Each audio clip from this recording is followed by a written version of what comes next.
Welcome guys, it's Andy and Lewis here from D6 Evolution. Hi guys! Yeah. And it's time for more chaos. It never ends until it does end, but for the moment it's definitely going strong. So today we are talking about the top 4 list concepts Lewis has come up with the new Vigilus Ablaze. So chaos players, pay attention, and if you're not a chaos player, you've got to know what you're up against. Yeah, and I would take that a little bit further as well. I mean, we're going to talk about some list archetypes here, so maybe try and take what we're going to discuss today and look at your own armies and see if there's something you can work that's a similar style list, but perhaps using your own army codex instead. So. Yeah, because there. If you haven't seen the first video, Lewis has gone through some of the craziest combos he could find in the book, and there's some absolutely filthy ones here, and now it's just putting it into practice. Absolutely. Good. So anyone who hasn't watched D6 Evolution before, we are a tactics channel. It's all about making you guys better 40k players. So have a look at the channel, and if you like it, subscribe. So with the video now. I've got the plug out of the way. Yeah, so basically, as you sort of led in there, we've got 4 different list archetypes that, having poured over the book now for about a week and a half now, I've looked at and I've seen that these are probably the best types of ways you can play the new stuff that's coming out of the book. So, I mean, to give you an idea about list archetype, if you have a think about, there's the typical horde style list. You're trying to play 100, 200 models. You've got like an all tank kind of list. There's a couple of different ways that people are aware of, like obviously LVO sort of popularized the flying circus list, as in lots of Eldar flyers. It's a flyer based list. These are archetypes of lists that you could perhaps apply to other armies, and what I'm doing here is I've looked at the book. We start with the crazy combos, and then the step on from that is how do you get those crazy combos into an actual list, and how does that list function and play well. And so what we're going to talk about now is the functioning and well playing lists that I've seen that could come out of the Vigilus book. Okay, so I think let's start with the most chaosy one of them, which is the first turn rush. Exactly. Where all the chaos just go. It's my favorite style to play. Absolutely, just everything in your face turn 1. I used to love when you could deep strike everything in turn 1. They took that away, and everyone was like, okay, no, now it's all about beta rush lists. Turn 2 coming in with a deep strike. Can he survive turn 1? I'm like, but no, forget that. But is it? No, absolutely. Yeah. Chaos can do it. So, so talk about this then. I did actually, and I would encourage people to sort of think about this in a similar sort of way, is that when I got the new book, I was flicking through, and as I saw something that I thought was cool or unique or interesting or synergetic with something else I had, I just made a little note next to it. And actually what I ended up doing, I actually ended up having quite a decent. You just put a mark on every page, didn't you? No, I did it with a spreadsheet, but yeah, you could do it with Park. Yeah. And I was just like, so I already know that Zangors are fantastic, and they can first turn charge depending on what your TO plays, but most TO play with the Dark Matter Crystal that you can remove them from the board and redeploy them, and you can do that in the first turn. Yeah. So I'm like, as soon as I see something that could do something similar, so for example, you can do that with Untitled Traitors, and now you can do it with the Red Corsairs, and you can take a 20-man CSM squad of Red Corsairs, and for a 3 CP redeploy them up the board. All of a sudden I'm thinking, okay, you've got Untitled Traitors, you've got Red Corsairs, and you've got Zangors. You've got like 3 ways already of doing a first turn charge. So now in my mind, I'm looking through the book saying, what else could make a first turn charge? And I've got a list of like, I don't know, 10, 15 different units that could do it. So then you start saying, okay, I can build a list archetype around a first turn charge. And then, you decide what you want to pick from that. Because it's target saturation at that point, isn't it? Because there's no point just running one unit up the board, because your enemy can deal with one thing. But it's when you give them 7 or 8 things, you just like, what you gonna do? What are you gonna do about it? Exactly. And the problem before exactly that is target saturation. You have one squad of Zangors, deep strike, and they charge you turn 1, and they're buffed up, -1 to hit, 4+ save, whatever. But you know what you shoot in your the following turn, whether that's turn 1, turn 2, you're shooting the Zangors, and then the next turn they just keep coming turn up. Exactly. So the way to deal with that before is that you have a second squad of Zangors. When they kill the first one, the second one deep strikes. But now you're relying on 2 charges to be made, and then the list gets to stretch a little bit, and it isn't quite getting that hit power. So I started looking at, okay, we've got the Zangors. What about backing up with Bloodletters? Because typically Bloodletters is a good style sort of bomb list. Everyone knows you play 30, 60, 90 Bloodletters if you want to. Give them the banner so they could deep strike, and then turn 2 you get charged, and it's effectively a mass rush but turn 2. And I was like, well, I've always been sort of ticking along in my mind about the idea of using Lord Arcos.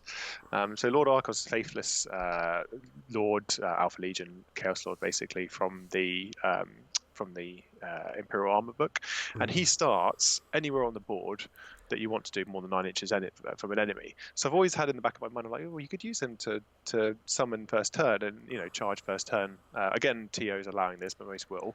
Summon like 30 blood letters and get them to charge turn 1. So it was kind of like, oh, you could do the Zangors and you could do that, and maybe that's a little bit overwhelming. But they've added a bunch of extra stuff. So for example, I mean, since then the Demon Codex has come out that lets you summon twice. So Lord Arcos could summon twice, and now they've got this Master of Possession that can move and then summon himself. So he could move 6 inches, and then he could do the Psychic Power that allows him to summon, which would be within 12 inches of him. So that would be 18 inches away from him, away from the start of your deployment zone, and then obviously you've got your charge off the back of that. So you do have a potential way of summoning 90 blood letters and charging with 30 Zangors turn 1. There's 120 models making a first turn charge, or having the potential to make a first turn charge. This is insane. I mean, straight away. That's like a horde, just boom. It's just right there. 120 models 9 inches away from you, all of them with +1 to charge. So I've got to be clear, Andy, you don't get the 3d6 charge with this because these are summoned blood letters, so they're not actually in the list. Yeah, because you're you upgrade the banner pre-game, don't you? Is that how it works? That's exactly how it works. For the 3d6, so you still need an 8. You can't get like a 15-inch charge like you can with the other ones, but and it's an 8 because you take the icon, which gives you +1 to charge. Sorry, the instrument. Sorry. So that. Don't you feel a little bit sorry for Lord Arcos? He's part of this infiltrating guys. He goes up, he's 9 inches away. He's used to the rest of his Alpha Legion being able to do the same thing. He's like, guys, where are you? It's like, no, we only get to walk up the field. Yeah, exactly. And then 60 blood letters come out and charge. But to be fair, they're still playing in the 9-inch move because the 9-inch, with we were talking about Possessed last week as a crazy combo, and now we're looking at that in a list. To be honest, I think one of the best ways you could play Possessed right now is Alpha Legion. That's just kind of the point of this video, really. Is we said, here's a crazy combo. How does it work in a list? Well, in a list, it's part of a first turn charge list, for example. It pre-game moves 9. They move 7. Then they warp time, and that's another 14-inch move. So at this point, they've made 23-inch move, and then you're looking at a first turn charge. And if you make them Slanesh, they can advance as well and charge. Could he make a first turn move as well? Couldn't he? Yeah, he can, but if you are going to summon, you can't move. So that's why he's one of the only guys that can do it, because he starts on the board wherever you want him, and then he can just summon from there. But once you summon, you can't move. So you're giving up his movement for that. But interestingly, you're making me a warlord. I think you get 1, or maybe I think you get 1 command point for making him a warlord. Might even be 2. Anyway, I think we're getting off point here. So you've got the Zangors coming in. You've got blood 60 to 90 blood letters charging up. Again, if you want to play Possessed, as I said, 9-inch pre-game move, warp time there, or suddenly in charge, and and we just talked about how strong that combo is. You've got the Tide of Traitors. So just to be clear on that, guys, you don't have to wait for your models to actually die. You could just Tide of Traitor them, and then you come on. Is it 6 inches from board edge? It's 6 inches from the board edge, 9 inches from any models. So you've got that with both your Chaos Space Marines and your Chaos Cultists. Yep, absolutely. So the 20-man Chaos Space Marine Red Corsairs that can do it. I mean, one way I'm looking at potentially playing them is put 2 melter guns in there and maybe a third with a combi melter on the Aspiring Champion. Yeah. And then endless cacophony them. So they're shooting out something like they're rapid. Well, I don't know if they'll be rapid firing, but they're shooting sort of 40 to 80 bolt gun shots and 3 to 6 melter gun shots. And then you give them an icon of Wrath and they reroll on charges and they're making a 9-inch charge. So that's another 20 Marines you've got to deal with. So all of a sudden you're talking about like 140 models. That's probably most of the list, to be fair, in terms of point wise. But that's 140 models that are in your deployment zone 10-1, all looking for first 10 charges. So that's fantastic. Just now, if we get a bit more into the actual book and what it offered, Soulforge pack. A lot of people are looking at this. It's probably, in my mind, it's certainly one of the top 3 detachments that come out of that book. +2 to move. So all your demon engines. So things that were going 10 inches before, like Blood Sorcerers, Decimators, things like that, they're going 12 inches. The new Lord Discordant, which is just the most amazing model I think James Rushall ever brought out. It's got a 14-inch move when it takes the Warlord trait.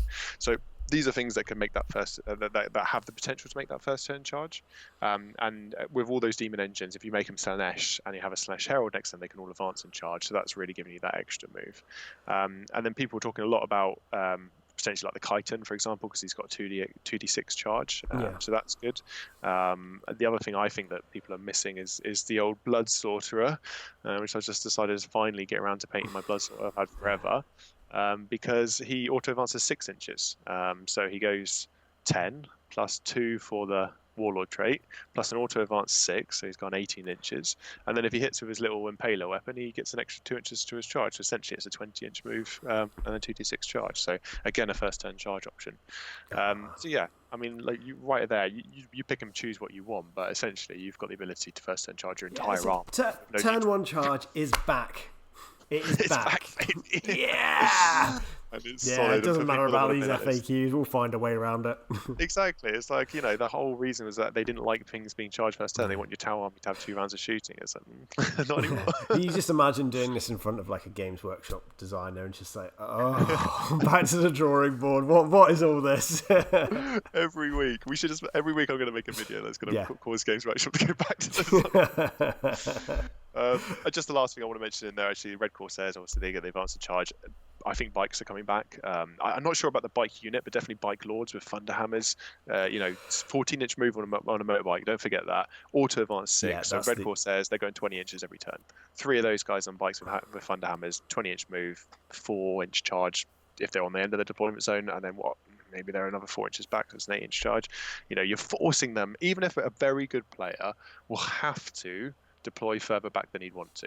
Just because you have the ability to do this, you're forcing them back into a corner. And then if you can get board control with mass models taking over the board, you've got a list style that's all of a sudden, you haven't even talked about the units particularly, that you can build something from, and then you can look at what works best in that list style, rather than just, this combo is really cool because this guy does loads of damage. It's actually, no, this is a list style that he fits very well into, and that's what this video is really about. So that's really cool. That's really that's probably, of all the lists you came up with, and we've had a quick chat about them before this video, that seems the most fun to me. Yeah, totally. If you want to play 120 models, you won't be playing them for more than a turn because everything's going to be dying on that table. Oh yeah, exactly. No, it is absolutely solid. Horde list style is very strong at the moment, and that's a double down on that. It's a Horde list style and first turn charge. And just remember, the first turn charge stuff is that you're not really, for some of those models, you're not being caught out by deep strike zoning. People are very good at deep strike zoning. I know you are planning on doing a video on this to make people better at it. But a bike lord doesn't care. He's just running. The Chiton doesn't care. He's just going to run straight at you. You can't zone that out. I think it's more reliable than, say, the Bloodletters or the Zangors because, a good player will zone you out for those ones, and you'll pretty much be starting back in your own deployment still, won't you? Yeah.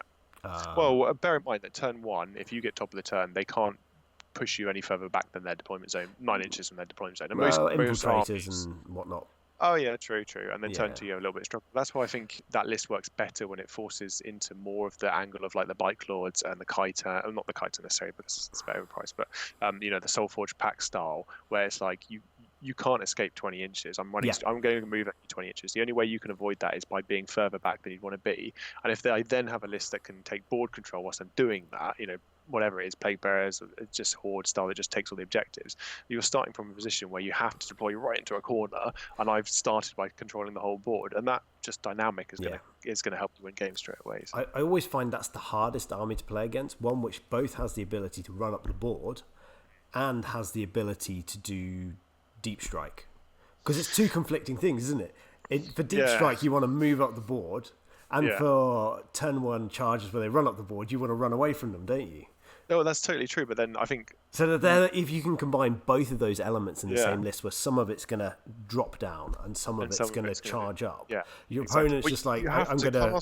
You have to castle, and there's lists that are designed to castle, like a Tau castle list, obviously designed to castle. But most lists aren't designed to do that. They're designed to play their own style, and you just take that away from them, especially if you get first turn. You just take board control. It's a great style of play, and this is what reading that book. These are the first things that jumped out to me. There's lots of things that let you do this style of play, and so then it's deciding what units I'm going to use to do that style, particularly because I've got a list of them. But it's the style of play that's most important. That's cool. So shall we move on? What's next? Let's move on. List Concept 2. List Concept 2 is kind of building from List Concept 1. To be fair, the others are quite different, but this builds off the first list, and that is target saturation. And I'm going to straight away give massive credit to probably one of the master of creating this type of list, which is Don Hewson. I love the chap. Never had any conversation with him really, but I played his list. I stole his list. Yeah, absolutely stole his list. Well, I put a good comment in the last video about that, and we will talk about that in more detail at some point. I stole the list because I played a lot of heavy infantry style lists. I played this kind of like board control, plague bearer lists, and things like that. And I hadn't tried to play a list where I literally had like 9 models. So I was like, I have to play a list where I'm just playing big vehicles, and I've got to learn my screening. And as a result, my screening abilities really improved because of it. And his style list is target saturation. What we mean by that is he takes one type of thing and puts too much of it on the board. So truth is that a horde style list is exactly a target saturation list. If you bring a bunch of las cannons to fight a 200 model horde list, you are going to really struggle to win that game. The flip side of that is that if you take only things that las cannons are very good at, so like all demon engines, for example, then all of a sudden, if you have bolt guns, they ain't going to do very little, if anything at all, to that style list. And then you find you don't have enough las cannons to play that. And most lists have got to be take all comers. They've got to be able to do a bit of both, which means if you go too heavy in one type, they are really going to struggle to counter that. So his list, for example, that I played was 3 Derridios, 3 Hellblades, 3 Plague Burst Crawlers, and Blightlord Terminators. And it's like whatever you're shooting, there's like T8, or it's got 5 up, feel no pain, or -1 to hit. It's all tanks, and it's all stuff that you just don't have enough firepower to deal with. So yeah, it's that kind of style list. Now, so come on, show us the new Vigilus Ablaze version of Don Houston's list. Well, just mass credits to Don Houston. It's his list. I can't take any credit for this whatsoever. So he's looking at playing. Well, actually, have you copied his list again? Is this his new list? No. I have actually changed it, but he's playing 3 Derrideos, which are fantastic. There's a component that has to go into a list. I think he's playing 2 Contemptors. He's dropped the Plague Burst Crawlers, and he's running 3 Lord Discordants and 3 Venom Crawlers. I think that's the list, something like that.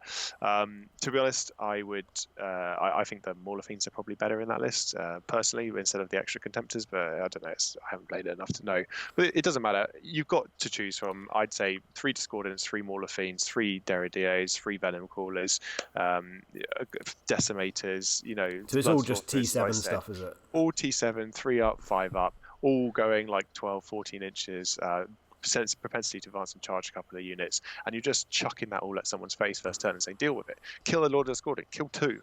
It doesn't matter. You're also being charged by 3 Mauler Fiends and 3 Blood Sorcerers, for example. It's absolute target saturation. So it's I mean, as I said, he's the master of that. He's honed that craft, and this new book has just allowed you to do that. I mean, those Lord Discordants are just absolutely amazing. I really would encourage people to check them out. So yeah, I don't need to talk too much about that. Now, what I've done is I've pulled together a list. Which it only came to mind, and again, I'm not going to take credit for this one either, is that it was something that someone, I can't remember, I think it was Sean Morgan on some podcast a long time ago mentioned, and it's kind of ticked along in the back of my mind. And when the new Demon Engines came out in the Soulforge pack, I think the key to making a Soulforge pack work is having them as Slanesh, because they're Slanesh demons. If you then have a Herald of Slanesh and a Slanesh detachment, those can all advance and charge, and that gives them that extra move. They've already got +2 move, they're already going in that direction. Now all of a sudden they're moving 12 to 40 inches, they're advancing and charging. So that to me is a really strong combo. So a little list idea I had was in line with the target saturation and combining the aspects of the first turn charge is a list that's a Slanesh Brigade, which sounds very unusual to say, and 3 Lord Discordants as Slanesh Demon Engines. So the Slanesh Brigade, again, this is what I said, it's not my list, I can't take credit for it, is just basically playing all the chariots, because there's so many different types of the chariots. There's like Heralds on chariots, there's the Exalted chariots, there's the Hellflayers, and blah, blah, blah. So essentially it's 11 chariots. And I'll go for it very briefly, and you can check it out afterwards, because it's available to look at online. 11 chariots. It's 11 chariots. They're all moving and advancing in charge. I think they go 12 or 14 inches, and then again they advance in charge. Yeah, so, all the best lists start with spam, don't they? All my lists. You find something that's good, and then you work on it. You want target saturation. If you want the best unit you can, you would do it. But the reason it's that many chariots is because it fits the brigade. So it's essentially 2 or 3 heralds on chariots. Then you've got the troops, which has to be 6 cornered demonettes, which I think is the weak part of the list, to be honest. 3 fiends, which are amazing because they lock stuff in combat. That's fantastic for a first turn charge army. It's something that you can then lock those units in combat, so fall back and shoot, fall back and charge, those sort of things. Is fantastic. And then 3 Hellflyers, 3 Seeker chariots, and 3 Seeker chariots. So that's actually 6 there. And then, as I said, Supreme Command with 3 Lord Discordant. So turn 1, you are likely or can possibly be charged by 3 Lord Discordants, 11 chariots, because and 3 fiends, which also move 14 bucks in charge. It's like that's 99% of your list is charging you first turn, or has the potential to. And then you're into the target saturation. What do you do? Shoot that chariot? Okay, I've got 10 more. Shoot that Lord Discordant? Okay, there's 2 more. Okay. Like, you know, whatever you aren't shooting is gonna overwhelm you. So it's a combination of a couple of things. One thing, and this is a nice point to talk about it now about the Vigilus book, is there's stuff that you really want to be putting into detachments because you want the detachment traits, but there's stuff that you don't really care about. And the biggest problem I found with writing any of these lists is deciding what my detachments are going to be. And I've always ended up with one detachment that's just a mix of legions. That just a Chaos Space Marine generic one, yeah. Yeah, well, the reason being is that I want to take 1 unit of the Purge and 1 unit of Brazen Beasts and 1 unit of World Eaters, so that I can get the strat that works on that, and the strat that works on that, and the strat that works on that, and I can do it on those models. So in this list, for example, you've got those 3 Lord Discordants, but to be honest, 1 should be Brazen Beasts because there's a strat that everything within 3 inches, I think it is, takes D3 mortal wounds on the 4+, which is great. You just charge it in there. You probably want 1 as World Eaters because then you get the 4+ deny, which is just a solidly strong stat. And then what you do with the other one is, again, it's up to you. There's loads of options for it. With other units, things like the Purge, for example, 1 Fire Raptor, for example, that can then shoot into combat. These are the things that you kind of want to be looking in your list about potential about bringing in.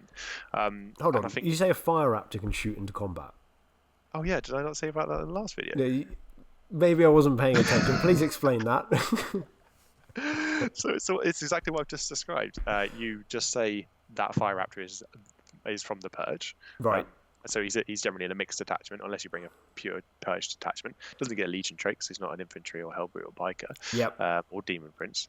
And then he's got a strat for 1 CP. That unit can shoot into combat.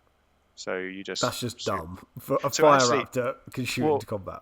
Exactly. Well, now you go back to the first turn charge list. You're like, okay, I'm charging 120 models. Maybe when I go full into first turn charge, I just have like 3 or 4 squads that can first turn charge. I lock you all down, and then you just shoot you with a Fire Raptor for the rest of the game.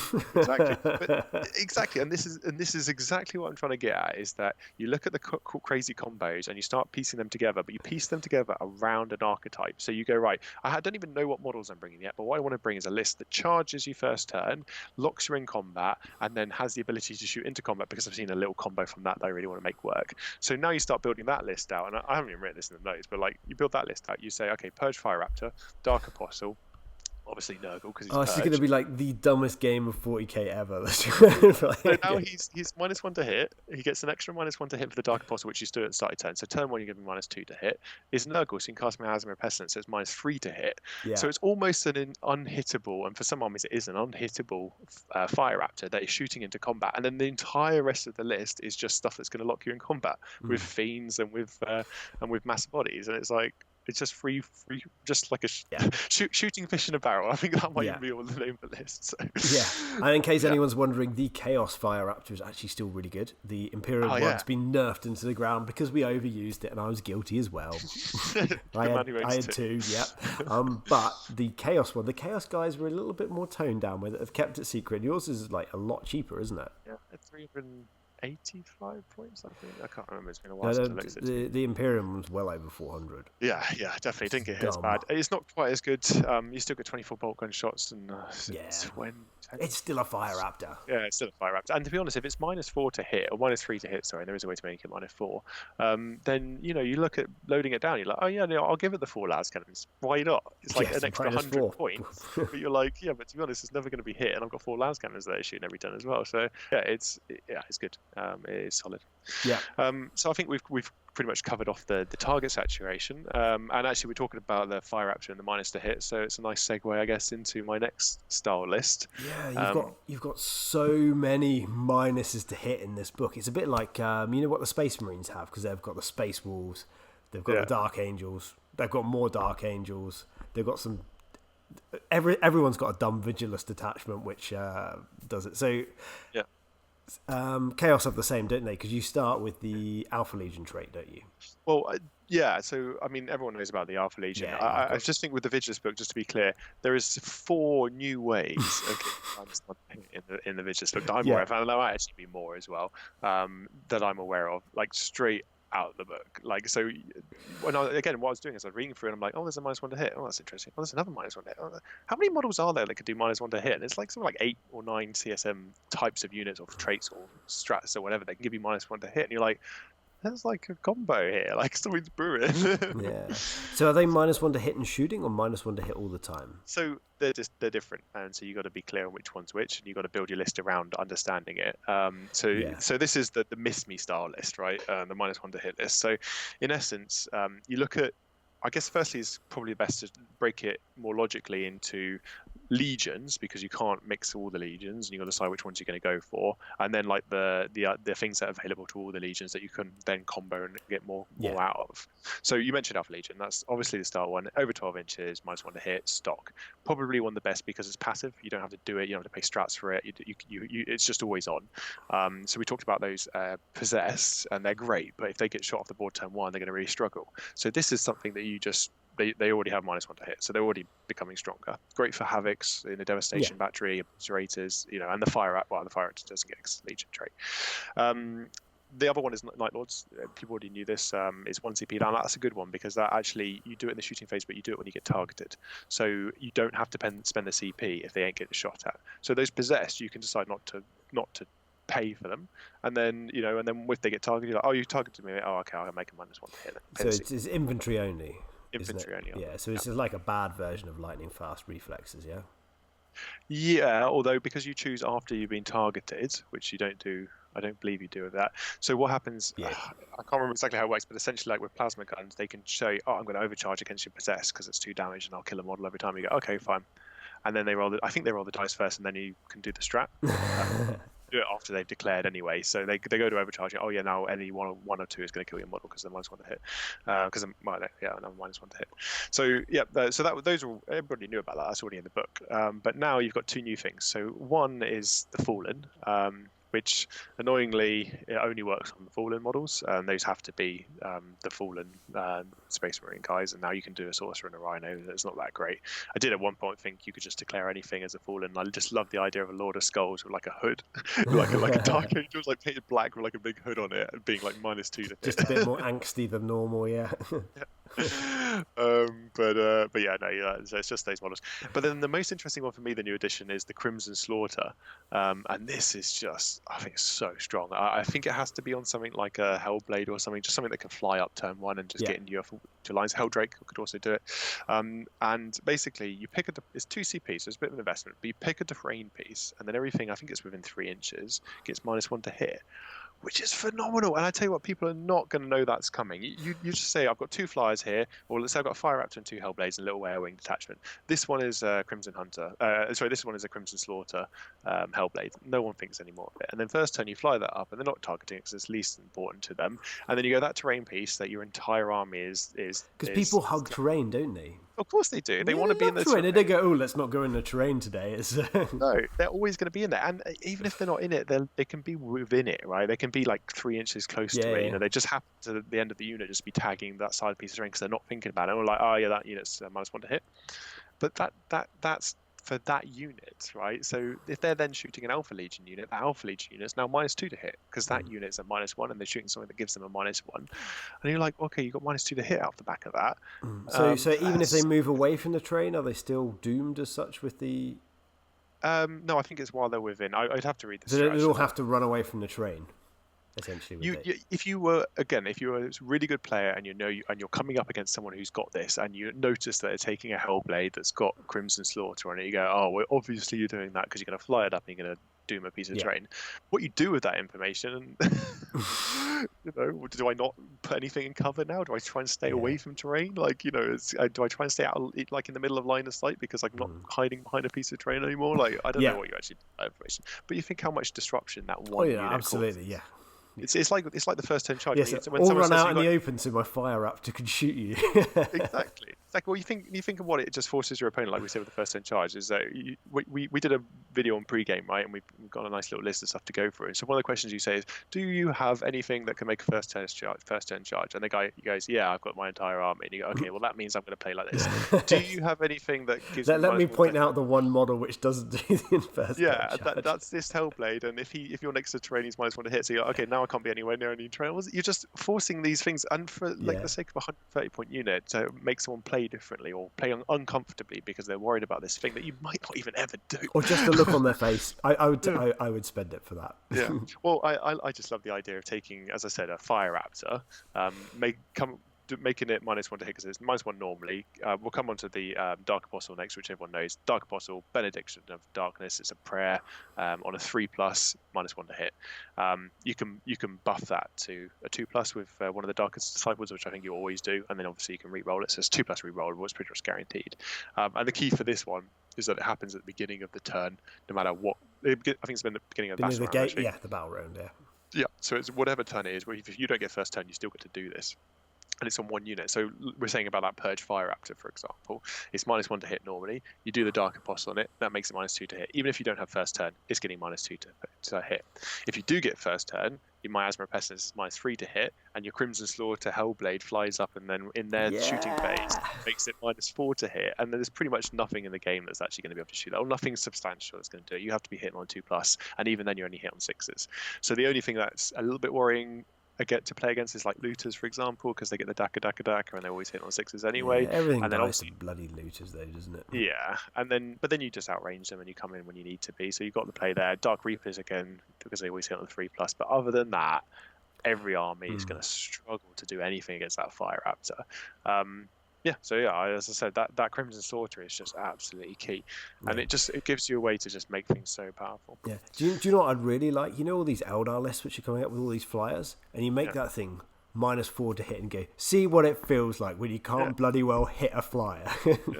Yeah, it's not hard to. I mean, you can make most. But what I'm talking about is a list style. We just talked about one unit there. But if you say a list style is going to be that, you go, okay, I'm going to Crimson Slaughter a terrain piece that's got the most scary units that are going to shoot at me. So that's -1 to hit. My entire army, other than that, is Alpha Legion or Night Lords or Flyers or whatever it is. So I'm already a stock -1 to hit. I'm going to be Dark Apostling my big units that I know they're going to target, like my Possessed unit or like my Fire Raptor, whatever it is. So that particular unit is -3. You've got an entire list that is doing what the Eldar flyers have to take flyers to be able to do, but your list you realise that none of that is relating to the units. Like you have to take a Crimson Hunter if you want that -1 to hit, and you have to stay at the back. You have to stay at the back of the board. You can't go too near people in order for it to be that effective. Well, you have to play a flyer list, right? You have to. Your choices if you're playing that style list is literally Crimson Hunter or Hemlock or Razorwing Jetfighter, right?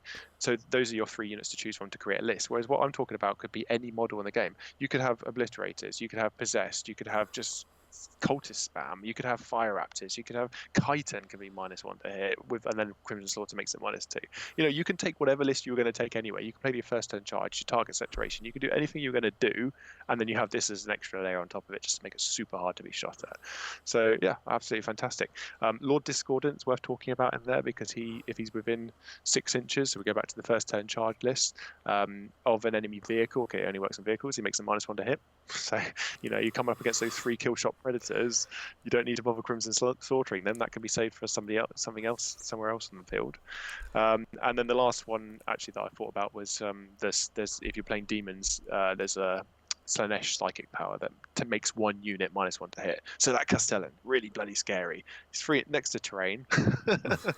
My Lord Discordant moves up, and I hit him with my Slanesh Demon Prince, and all of a sudden he's -3 to hit. And then what's he shooting? My Fire Raptor. He's -4 to hit. He's not going to hit that Fire Raptor.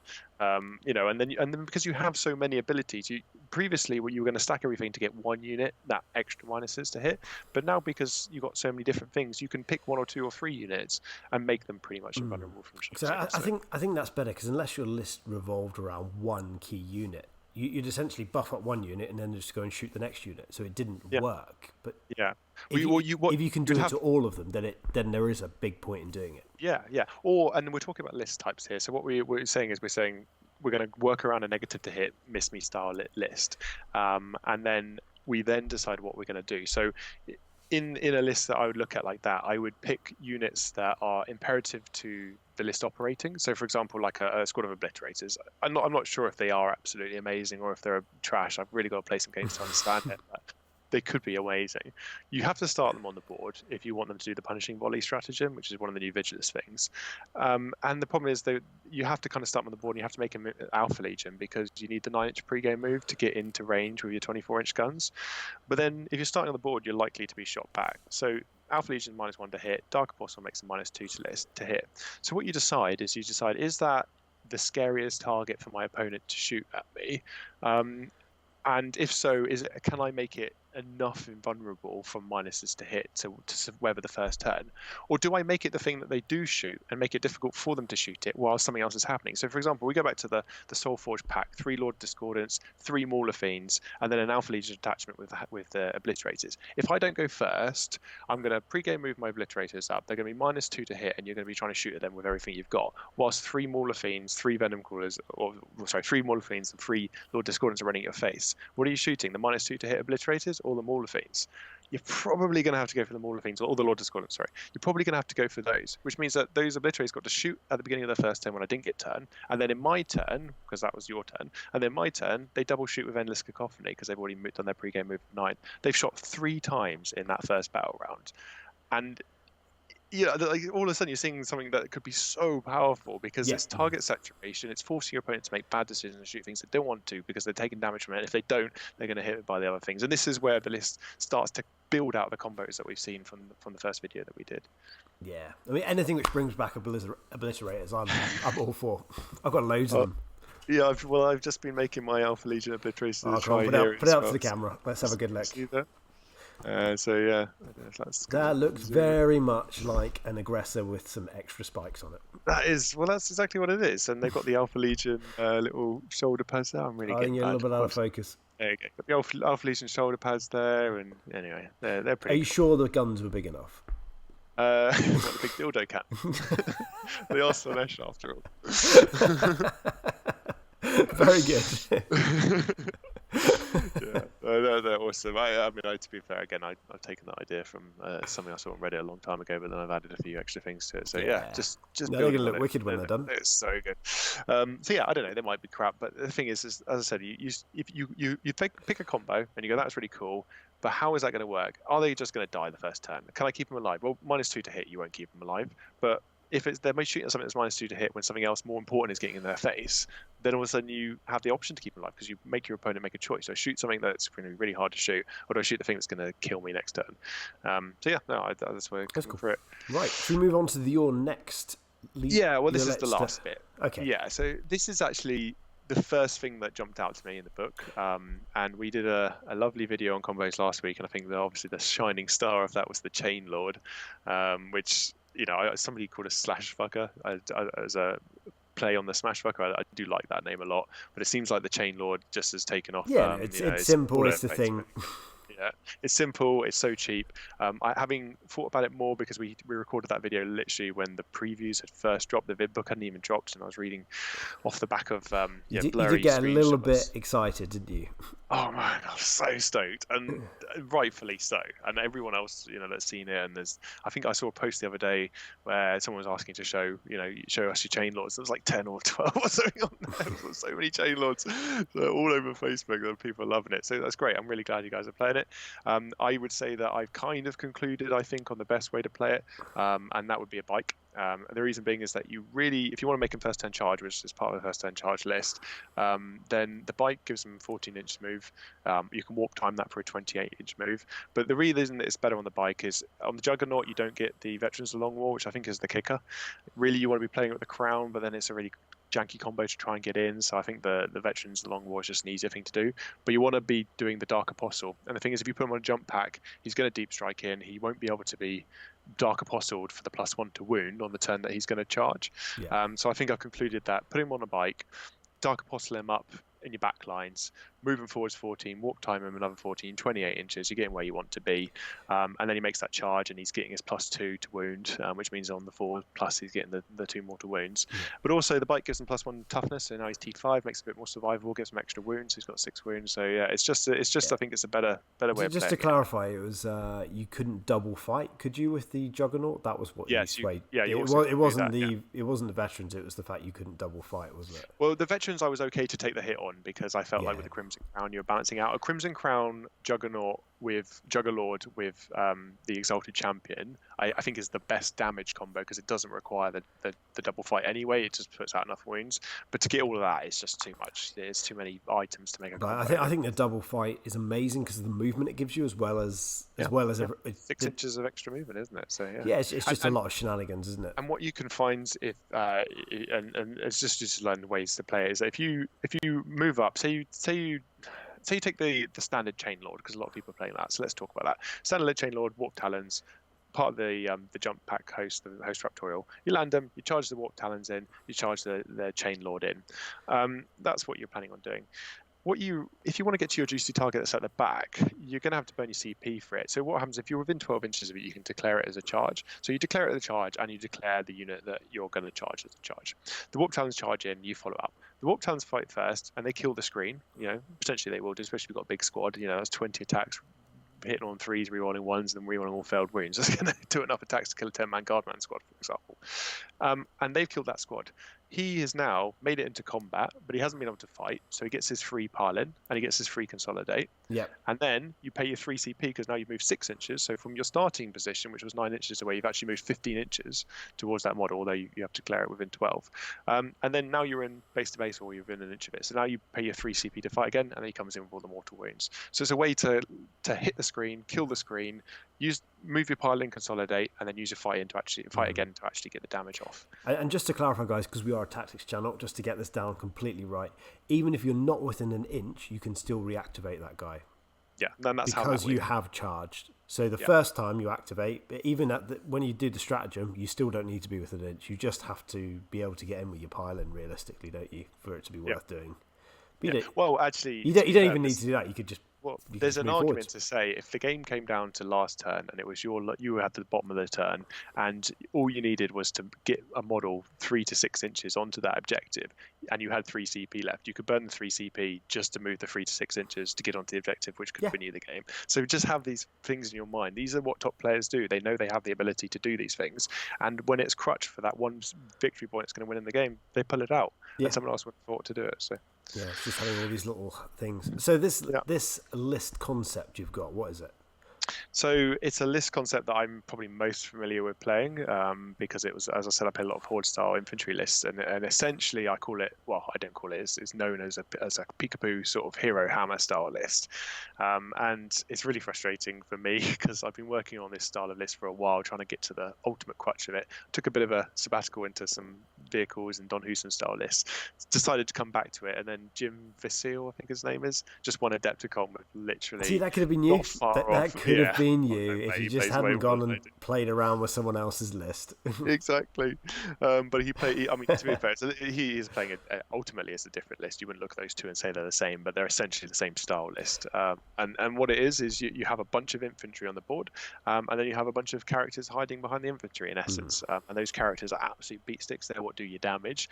And the idea being is that when you're being shot at, particularly unless you've got snipers, which not enough people are taking these days, although is your crutch when you do come up against that style list, they're shooting the infantry. So the way I want to play it, and I think Jim did something very similar, is you take 2 to 3 squads, probably 3 squads of Nurgle, so probably 2 squads of Plague Bearers and a squad of Pox Nurglings, for instance. Because it's so durable, isn't it? Because you make them -1, they can be -2 to hit. Well, they're stock -1 anyway when they're over the 30-man squads, when they're over 20, and then you cast Miasma to make another one. And he's a very good player. With all these kind of style lists, you look at these net lists, and there's the strength for the list, but most of it comes in the way that the lists are played. So like the Eldar Flyer list is really strong, but it's much stronger when you actually understand the mechanics of flying and how you can use that to move, block, and move around, and that's how you get the game winning. And it's the same with this. He like does these kind of like S curves so he can keep his characters. So even if you kill, and they're all like interweaving units. So if you kill this model, even if you kill the whole unit, you've got to kill the second unit of Plague Bearers for them to actually be able to shoot the characters. So you pretty much are going to keep those characters. But on with your list concept. Well, it's important to how the list is played. Yeah. So my list concept is this. It's a Demons detachment, a Red Corsairs detachment, and a Black Legion detachment. And that's the hardest thing, is deciding which detachment you're going to take. So the Demons detachment is, as I said, 30 Plague Bearers, 26 Plague Bearers, and 9 Nurglings. The 9 Nurglings are going to turn what they deploy outside your deployment zone more than 9 inches from any models, and it's one long unit of 9, which when you spread out properly is going to cover most of the board. So those straight away, if they want to shoot any of the characters in the list, they've got to kill the Nurglings. And I'll tell you what, the frustration on someone's face when you do warp surge on them is they've got 4 up and vulnerable save and a 5 up feel no pain, and that's wasting all of these shots trying to shoot bloody Nurglings so that they could then start shooting what is probably Plague Bearers before they can start hitting characters. It's just so frustrating for them because they can see all the damage and all the big units that they want to target, but they can't shoot any of them. They shoot Nurglings and shoot Plague Bearers. So Sloppy Bile Piper, because as we know, it's very strong for Plague Bearers because they gives them a 1 in 3rd chance of getting D6 back. For people that don't know, you take the demonic icon and then you roll your leadership. If you roll a 1, you get D6 back rather than losing models, and he means you roll 2 dice and select the lowest, so you got 1 in 3 chance of getting that 1. So that's very key to making that Plague Bearer list. If you're playing a Plague Bearer list, you absolutely have to take at least 1 of him, if not 2. And then a Poxbringer, +1 toughness, but also the -1 psychic power, so that's why he's in there. And then I've actually squeezed a Slanesh DP into that. It breaks the Nurgle detachment, but I don't think that's necessary to get the bonuses. But I just think he's great. He's a beat stick, and if you give him the Forbidden Gem, I think that's an absolute gem from the Chaos Codex. Shuts down Gilliman, Castellan, if it's got the character keyword. It's just a great little tool to have. You may not use it, but when you do, it's super powerful. So that's what's on the board. That's the only thing you can shoot, really. The other thing, the next attachment, the Red Corsairs, this can totally be swapped out of 1,000 Suns list. It's almost identical points-wise, I think. So you could play the Zangors that we talked about, the first turn charge. You could take 2 squads of Zangors and Arrowman and Sorcerer. Probably a better combo, a bit more what Jim Facile did. I want to try the Red Corsairs, and this is about Vigilus, so that's why I did there. So Red Corsairs, as you know from the last video, guys, it gives you an extra 3 CP if you take a full detachment of it, and you've got 3 squads of CSM. So I'm doing exactly that, taking 2 5-man squads of CSM with missile launchers and 1 20-man squad. And the idea being that 20-man squad's going to use that extra 3 CP turn 1 to redeploy right up in the board, right next to them, 6 inches on the board edge, 9 inches from the enemies. Probably, because it's Marcus Slanesh, is going to be my endless cacophony target. So right there, I've got 16 CP already, so you can see I burn through the CP if I want to. I also like the Red Corsairs because when they do that, I've got to test it a little bit more, but I'm taking 3 melter guns on those guys because you take 1 on the Aspiring Champion, 2 others, and then you fire twice of them at 6 melter gun shots. So there is a possibility you can get that into range to pop off 6 melter gun shots and about 80 bolt gun shots. So there's some play there. And then what I think is the key to why I'm taking the Red Corsairs battalions, I'm going to take 2 Bike Lords, advance and charging. They're moving 20 inches and they're going to charge. So if the Nurglings will definitely make combat. The CSM might make combat, and those Bike Lords are going to be there for the damage. So Thunderhammer is absolutely solid. Power Fists are also good on them. Take combi bolters as 2 extra points. You can then have 3 combi bolters on each bike. So basically really good. Also the Maelstrom Bite, I think it is, which is the relic combi bolter with or called combi melter, sorry, is really good. And you've got 17 CP, so you might as well just pay the CP to get that. It's just a bit of extra shooting. And then the final detachment is the Black Legion.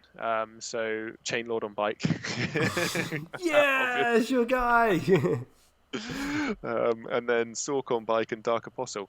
There's a warlord. There's a detachment. Sorry, there's a stratagem in the Black Legion part of the Vigilus book that is for 1 CP you can make a Dark Apostle and a Sorcerer also have Warlord traits. So one probably is going to have the 5+ regen CP, which is probably 5 to 6 CP over the game, and the other one is going to have probably the fullback and charge, but I think you might be able to give the Sorcerer the Malefic one, which gives them reroll 1s on their psychic powers, which is obviously quite strong. So there's a few to choose from, but essentially it's that. Perhaps Death Hex and almost certainly Warp Time on him. And that's the list. So you got loads of bodies on the board. You got good chance of first turn charge with quite a lot. Nurglings 100% making the first turn charge, but the rest of it's coming in the CSM, etc. And then you've just got these beatstick characters and bikes that could all make first turn charges if they wanted to. Although probably the Chain Lord, I might keep him back turn 1. See how it all plays out and then bring him in. I don't want to lose him because he's the main aspect of damage. Yeah. So solid. And then just a few notes. I've got so many CP in the list that I've always got things I can do. Demon Shell is going to happen almost every turn. The flak missiles are on the missile launchers are on the CSM, so I can do the flak missile drop because I'm thinking I'm going to struggle against flyers. So I've got that's 2d3 mortal wounds against flyers if I need it. I'm going to be fighting again. They're all marker corn, so I'm going to be fighting again every time. I'm going to be endless cacophoning every time. You could turn 1 you could blow through like 7, 8 CP no problem, and then you can do it again turn 2, and that's maximizing. I think that's the thing I want to conclude on is. We saw all the crazy combos in the last book. We've talked about theory crafting of lists and how that's going to work. Chaos as a whole, and we've mentioned this as a design commentary in the last video, are designed to be super powerful, but all toys, and they run out of resources. They run out of resources to do what they want, and if you want to fit everything in the list, you can't. The points don't work, and the CP isn't there, and all that. So you really need to be finding the min max of where you can get that to work. And I'm not saying this list is the best ever. It's got a lot of play testing to go through a lot of iterations, but it's a type of list that works quite well. But it's got the building blocks of something that could be good because it's got 17 CP because of all the things. I can look at and I can endless cacophony, that's 2 CP, and I can fight twice, that's 3 CP. I can do that 3 times in a row if I wanted to, 3 turns in a row, and that is essentially like having 1 extra beatstick fight unit, like having 2 chain lords in my list, and like having 2 20-man squads with 6 melter guns in the list, with 3 melter guns in the list that are firing twice. So you're really min-maxing it there, and you're getting the building blocks. So as I said, just think about it in the whole when you're building a list. It's all cool that you've got 1 combo, but how does that work? Is that Chain Lord gonna fly in first turn, off his jump back, charge in, kill something, and then die? Yeah. If so, he's not great in the list. Find another way to play him. Get him in a list where he isn't the threat, or where he has the support, where he can hide behind his units, or whatever it is, so that he isn't just going to die in the first turn that he charges. The trick is you charge in everything else with him, so that even when he charges in, you screen round him because you pile in everything else round him. Yeah. And then you get to keep doing it every single turn. Yeah, I know. So I let's think talk that's about the real trick. Even just having those Nurglings and things just wrapping around them. Well, what I was conscious of is that if you take a first turn charge list, for example, say you play your Chain Lord, and you're going to play him on the bike, for example, because that's what this list is, and I went for the Zangors instead of the Nurgling detachment, because again they could swap. They're about 700 points each, so you could actually swap the Zangors. So 2 squads of Zangors, squad of cultists, and 2 an Ahriman and Sorcerers, a nice little battalion that could swap out for the Nurgle battalion. Yeah, and that's great, and it's a way better first turn charge because you can Dark Matter Crystal. But the problem is, if you don't have the Nurglings, then your Dark Matter Crystal, you roll you're trying to roll an 8-inch charge, you might fail that. Your CSM, you got to again roll a 9-inch charge, you might fail that. And now your Chain Lord's flied out there 100 miles an hour at 4 or 5 inches from the enemy. He's definitely making his charge, but what's going to die next turn? It's definitely going to be him. So then I'm like, really, I need to know that whatever happens, I've got a unit that's going to make the charge and that can weather the Overwatch and can probably weather enough of the first turn fire. And even so, with that, I'm still looking at this list going, if those 9 Nurglings die and I overplay that Chain Lord, he's going to die first. So the way I feel I'll play this list is that turn 1, the Nurglings will charge. The 2 Bike Lords, one's got a Thunderhammer, one's got Power Fist and the Relic gun. They'll charge. They might as well. And the Thunderhammer guy can fight again if he wanted to. He's doing enough damage. He's going to be a lost target.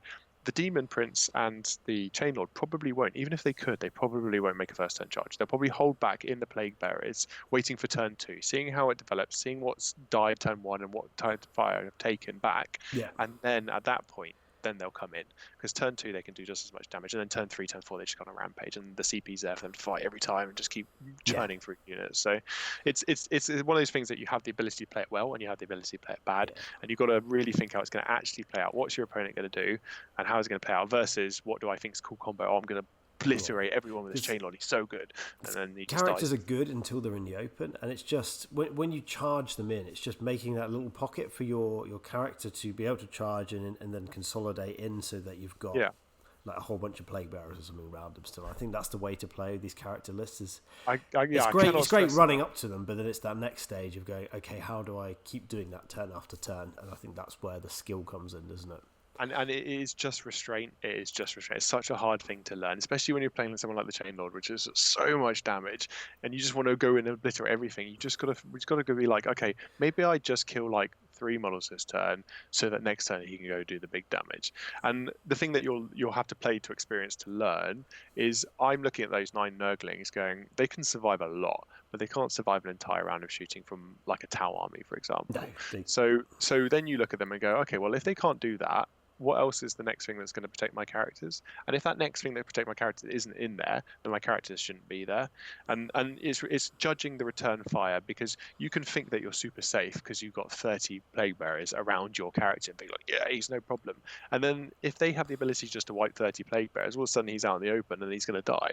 So that's why you've got to like have the redundancy to have, say, like Jim plays 2 squads of 30. They're interlinking that you have to kill both squads. Now you're killing 60 before you're killing him. Because this list here without the sorry to interrupt you. This list without the characters is nothing, isn't it? Oh, it's perfect. Well, it's pathetic. But the funny thing is that I do expect to lose most, if not all, of these characters and all the damage by turn 3, turn 4. But the idea behind the list is that yes, you're focusing on trying to kill the units that protect the characters, so that you can get to the characters so that you kill them, and you probably will do that. But throughout the game, you're now turn 4, turn 5, and you go, okay, what have I got left?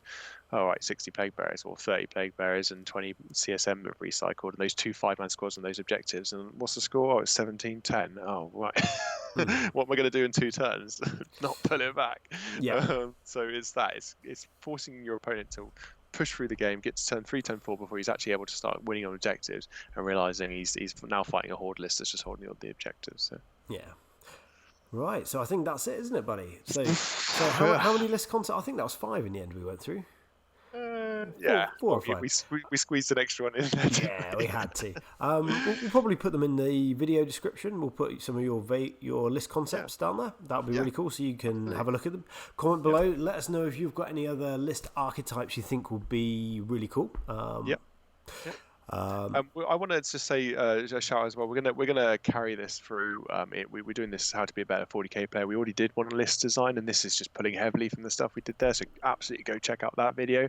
And it's just, we don't want to just talk about something and then forget about it, and then move on with all the other exciting things. It's always important to come back to those basic those basic building blocks of what makes a good player. So we had some crazy combos last week, and then we could have just left it at that. But when we start talking about them in light of a list, you go back to your fundamentals of list building and realize what's going to make those characters really shine and where they're going to struggle. So it's just always it's a good time to actually go back and look at some of the older videos we did that perhaps you haven't watched for half a year or so. We've been going for some time now, and just refresh yourself with it as we go on into the new stuff that gets released.